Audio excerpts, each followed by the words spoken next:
하나님의 말씀 보시겠습니다. 하나님의 말씀은 사도행전 2장 29절에서 32절입니다. 하나님의 말씀을 들으시기 바랍니다. 형제들아, 내가 조상 다윗에 대하여 담대히 말할 수 있노니 다윗이 죽어 장사되어 그 묘가 오늘까지 우리 중에 있도다. 그는 선지자라 하나님이 이미 맹세하사 그 자손 중에서 한 사람을 그 위에 앉게 하리라 하심을 알고 미리 본 고로 그리스도의 부활을 말하되 그가 음부에 버림이 되지 않고 그의 육신이 썩음을 당하지 아니하시리라 하더니 이 예수를 하나님이 살리신지라 우리가 다 이 일의 증인이로다. 아멘. 우리 용사들 일주일 동안 잘 지냈습니까? 네, 이제 봄이죠. 봄에는 컨디션 관리를 잘 해야 됩니다. 혹시 컨디션이 조금 안 좋거나 하면은 잘 이야기해서 몸 관리를 좀 잘 하세요. 20대 초반은 참 막막한 것 같아요. 제가 또 설교 초반이니까 여러분에게 질문을 한 두 가지만 해볼게요. 질문 2개 중에 하나는 무조건 손을 들어야 돼요. 그 질문은 뭐냐면, 자, 먼저 가정부터 합시다. 여러분이 아무런 재정적인 어려움이 없다라고 가정합시다. 나는 돈이 많다. 그래서 그 어떠한 재정적인 어려움이 없다. 힘든 게 없다. 이렇게 가정하고, 자, 첫 번째 질문은 나는 결혼을 하고 싶다. 두 번째 질문, 나는 결혼을 하고 싶지 않다.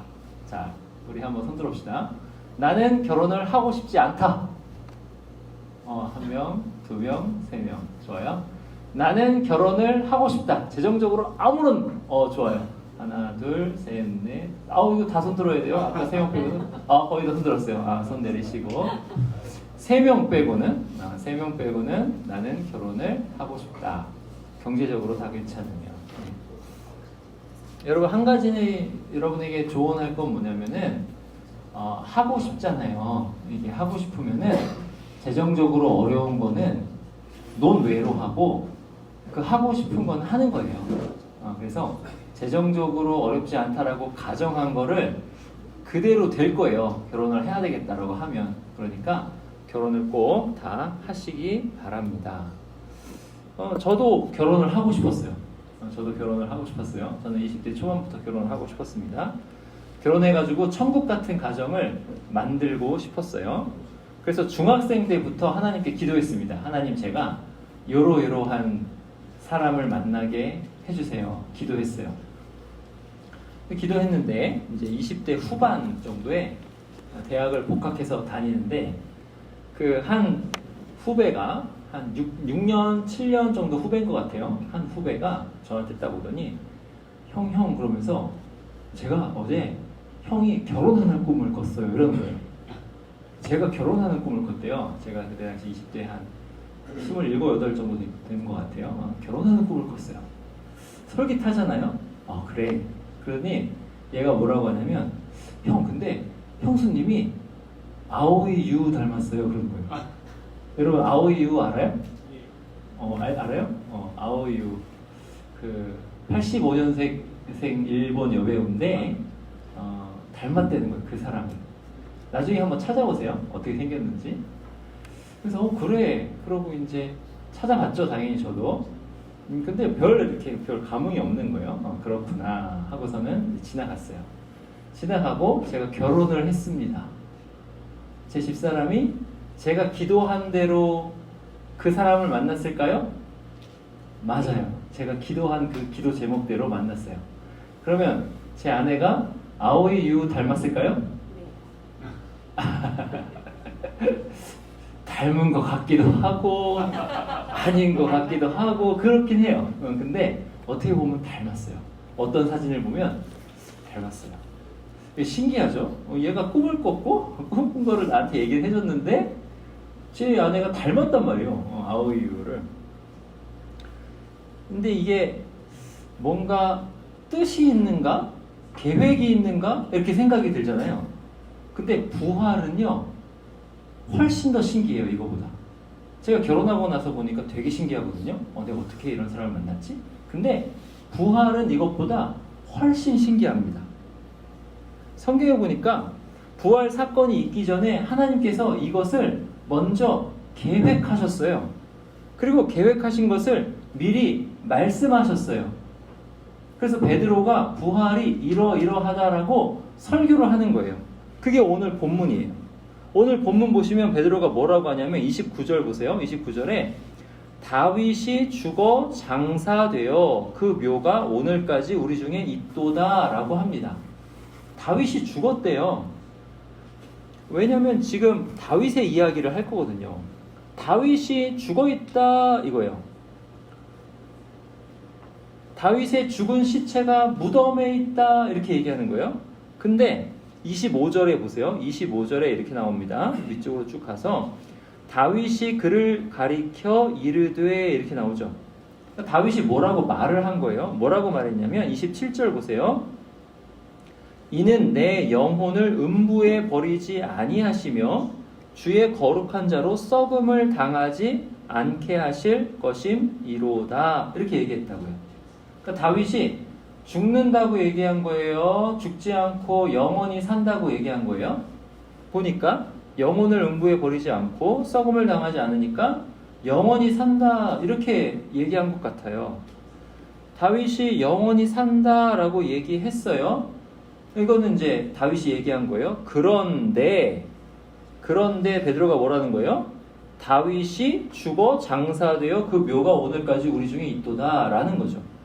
그러니까 다윗이 자기의 영혼은 음부에 버리지 않게 되고 자기의 몸은 썩지 않고 이런 걸 얘기를 했는데 그렇게 얘기한 게 다윗인가 했더니 다윗이 아니라는 거예요. 그러면서 뭐라 그러냐면 다윗이 아니라 30절 보세요. 30절 그는 선지자라 하나님이 이미 맹세하사 그 자손 중에서 한 사람을 그 위에 앉게 하리라 하심을 알고 다윗이 선지자라고 합니다. 선지자는 하나님의 뜻을 아는 사람을 뜻해요. 하나님께서 다윗에게 맹세하셔서 약속하셨는데 뭐라고 하셨냐면 그 자손 중에서 한 사람을 그 위에 왕 위에 앉게 하리라 약속하셨단 말이죠. 그러니까 다윗이 이것을 알고 그 다음에 선지자니까 이야기한 거예요. 말했다라는 거예요. 그러면 하나님이 뭐라고 약속하셨냐면 사무엘하 7장에 보면 이렇게 나와요. 내 수완이 차서 내 조상들과 함께 누울 때에 내가 내 몸에서 날 내 씨를 내 뒤에 세워 그의 나라를 견고하게 하리라. 그는 내 이름을 위하여 집을 건축할 것이요 나는 그의 나라 왕 위를 영원히 견고하게 하리라. 다윗에게 나오는 다윗의 자손 내 씨 너의 자손으로 너의 왕위에 세워가지고 하나님의 나라 그의 나라를 영원히 견고하게 하리라 라고 약속하셨죠.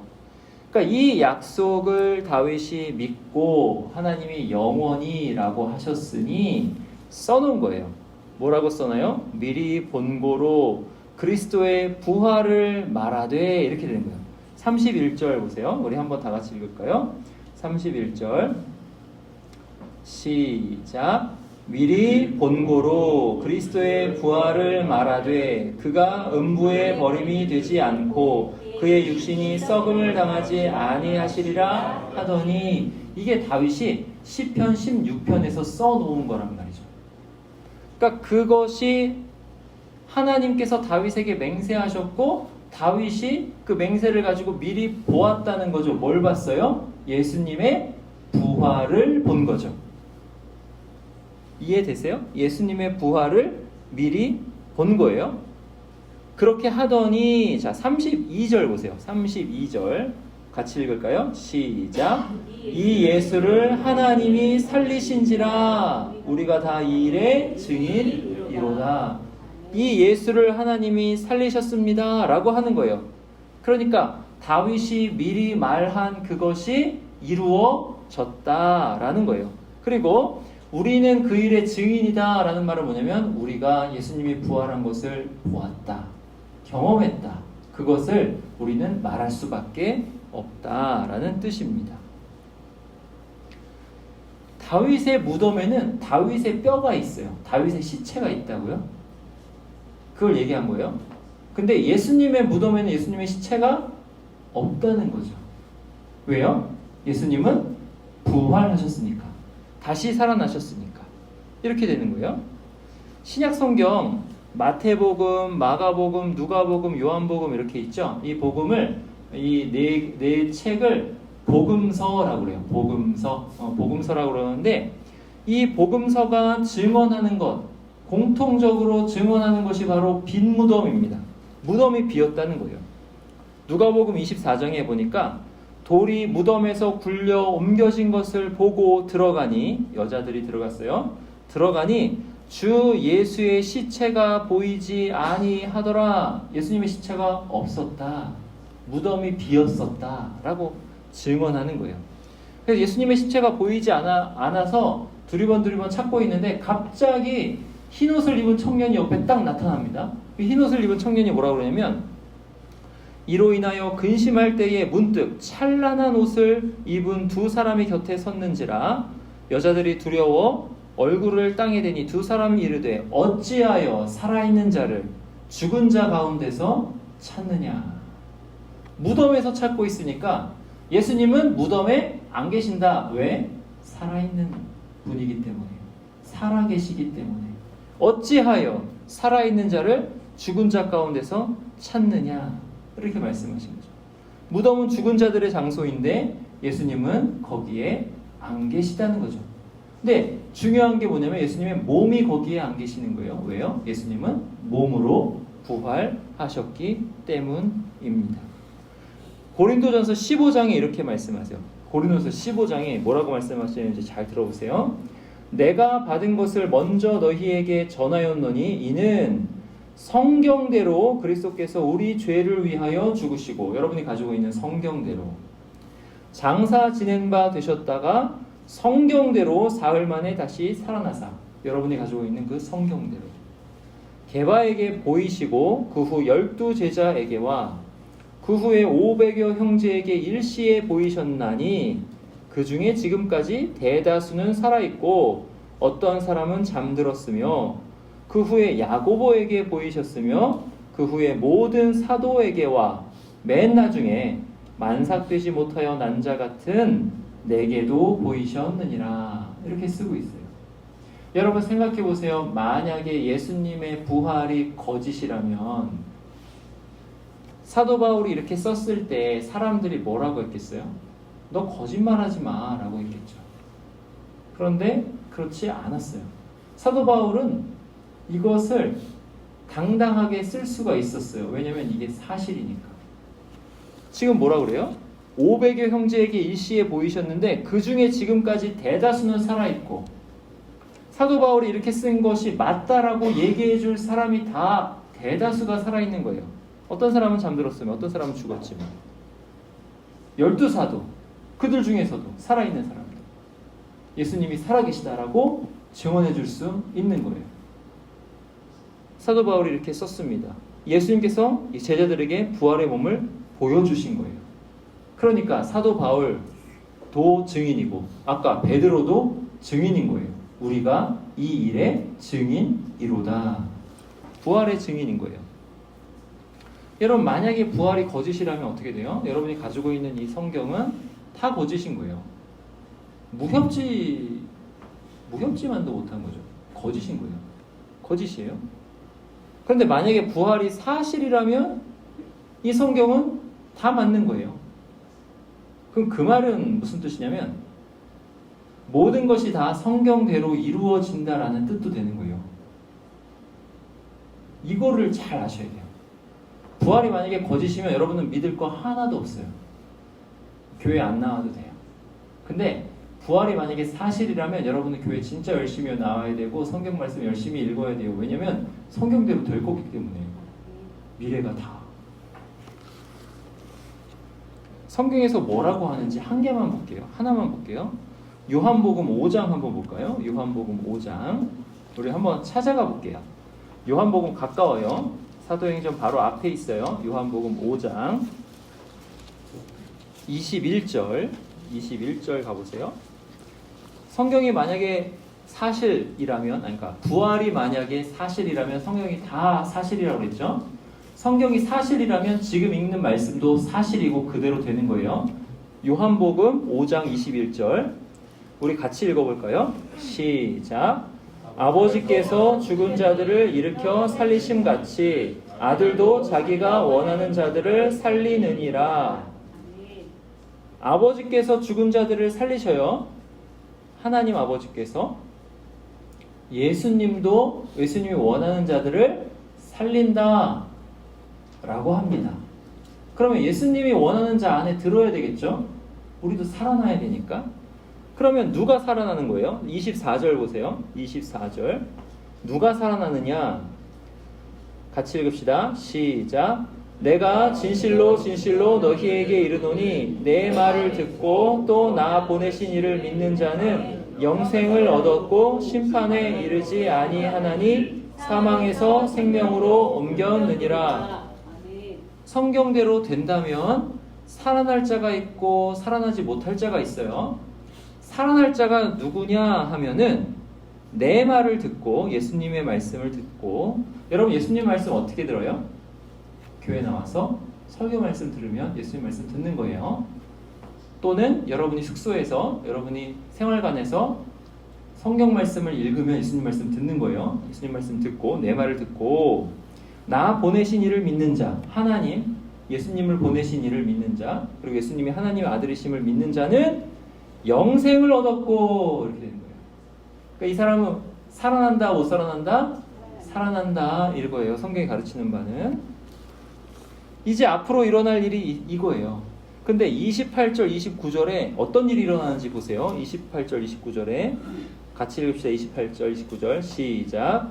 이를 놀랍게 여기지 말라. 무덤 속에 있는 자가 다 그의 음성을 들을 때가 오나니 선한 일을 행한 자는 생명 부활로, 악한 일을 행한 자는 심판의 부활로 나오리라.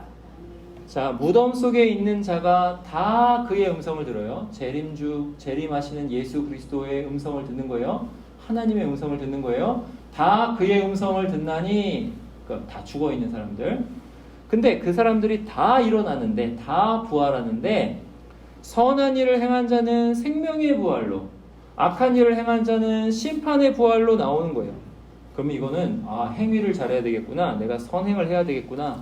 맞아요. 근데 이 선행이 다른 선행이 아니에요. 무슨 선행이냐면, 이게 뒤로 가보면 무슨 선행이냐면 39절 보세요. 39절 너희가 시작. 너희가 성경에서 영생을 얻는 줄 생각하고 성경을 연구하거니와 이 성경이 곧 내게 대하여 증언하는 것이니라. 그럼 여기서 선행은 뭐예요? 영생을 얻기 위하여 예수님을 믿는 거예요. 40절 같이 읽읍시다. 40절 시작. 그러나 너희가 영생을 얻기 위하여 내게 오기를 원하지 아니하는도다. 영생을 얻으려면 누구한테 가면 돼요? 예수님께 가면 되는 겁니다. 선한 일을 행한 자는 그러면 누구인 거예요? 성경에서 말하는 사람이 예수님인 줄 알고 예수님을 믿고 예수님께 나아가는 사람이죠. 그 사람은 영생을 얻는다. 그 사람은 생명의 부활을 한다. 생명으로 다시 살아난다. 이렇게 되는 거예요. 그래서 제가 여러분에게 계속 이야기하는 거 있죠? 여러분 예수님이 믿겨지지 않습니까? 그러면 예수님께 기도하세요 라고 계속 이야기하는 거예요. 자, 여기서 뭐라 그래요? 예수님께 나아가는 자는 영생을 얻는다고 그러죠? 기도는 뭐예요? 예수님께 나아가는 거예요. 우리 한번 따라해 볼까요? 예수님, 제가 예수님을 믿고 싶습니다. 이걸 기도하는 거예요. 저에게 오셔서, 따라해 봅시다. 저에게 오셔서 예수님이 하나님의 아들이신 것을 알게 해주세요. 이걸 기도하는 거예요. 쉽습니다. 예수님, 제가 예수님을 믿고 싶습니다. 저에게 오셔서 예수님께서 나의 구원자이시고 하나님의 아들이신 것을 믿게 해주세요. 이렇게 기도하면 되는 거예요. 사랑하는 철마교회 성도 여러분, 사람은 미래를 알고 싶어 합니다. 여러분 미래 알고 싶으시죠? 부활이 사실이라면 이 미래는 진짜 사실이에요. 확실한 사실이에요. 여러분은 미래를 모르지 않아요. 알고 있습니다. 어떻게 하시겠어요? 누구랑 결혼하게 될지, 어떤 가정을 꾸릴지, 내가 이런 사업을 할지, 저런 직장을 갈지, 성공할지, 실패할지 중요합니다. 근데 그거보다 훨씬 중요한 건 뭐냐면 내가 생명의 부활을 할지 심판의 부활을 할지입니다. 내가 영생을 얻을지 영벌을 받을지입니다. 그것을 지금 여러분은 듣고 있는 거예요. 미래에 이렇게 결정이 된다. 아무도 부인할 수 없고 아무도 피할 수 없다. 이것은 여러분 어떻게 하시겠습니까? 바라기는 이 말씀을 듣고 성경이 정말인가 생각해보고 예수님을 믿기로 하고 예수님, 제가 예수님을 믿고 싶습니다. 기도하며 나아가는 저와 여러분 되시기를 간절히 바랍니다. 기도하시겠습니다.